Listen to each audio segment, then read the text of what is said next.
together, we will change the trajectory of this Commonwealth.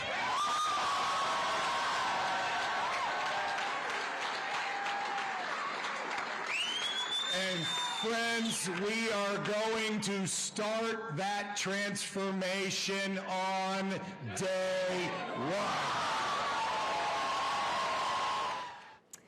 Joining us now is Joe Siracusa, author and professor of security and diplomacy at Curtin University, and joins us now from Melbourne. Welcome to the programme. How important is this win, would you say?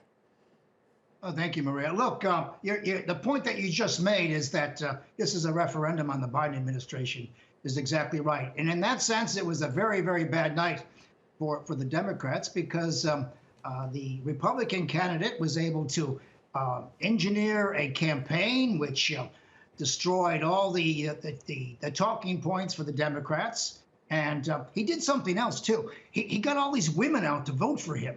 This is a state that Joe Biden won by 10 points last year. And he won with the majority of blacks and majority of white women. But this time, the majority of white women without an education voted in favor of the Republican candidate. And he was able to beat his opponent by 17% on the women. And the blacks, who normally are energized in the Democratic Party, they didn't come out to vote, particularly the young blacks, because there was nothing in it for them. The social policy legislation had not passed in Washington. They hadn't got very far on a number of issues, and particularly in education, this idea of critical race theory, teaching Americans more about slavery when the country was young. No one seemed to be interested in that. And I might just parenthetically say here, Maria, that in Minneapolis, they defunded the referendum to defund the police, failed. So the Democrats are everywhere under assault. And that is a story we've been talking about, and we will look at later on in the programme. Very quickly, help us understand then, you said it was a bad night for the Democrats, but what will it mean for the rest of the year and next year in particular for the Democrats?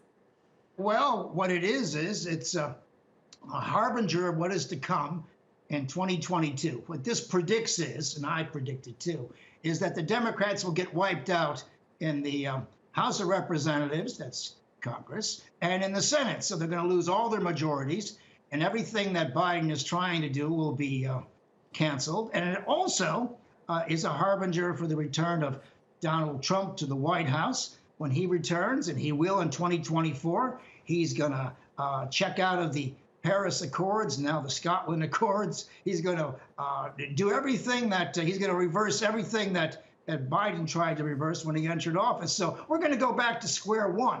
But you know what this Republican these are lots of predictions that you're making here, Joe. I hope to see what happens next year. I want to follow up on them and hold you to account. But very quickly, how did the Trump factor influence this vote in Virginia, would you say? It didn't at all. I mean, the Democratic governor wanted to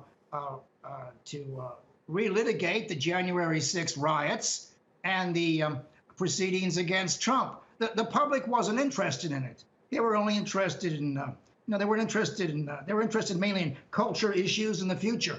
Trump wasn't important to them. So whereas the Democrat put all of his chips on attacking Trump, the Republican guy took all the advantages of Trump. That is, he took all the energy of Trump's campaign without mentioning Trump's name. So he got away with murder, so to speak. And yes, my predictions have been pretty good over the years. So all right. I think I'm going to be right on this one. Okay, I'm going to remember this, and I look forward to interviewing you next year again and later on in the year. Joe Siracusa, a pleasure to have you on the NewsHour. Thank you for your time and your predictions.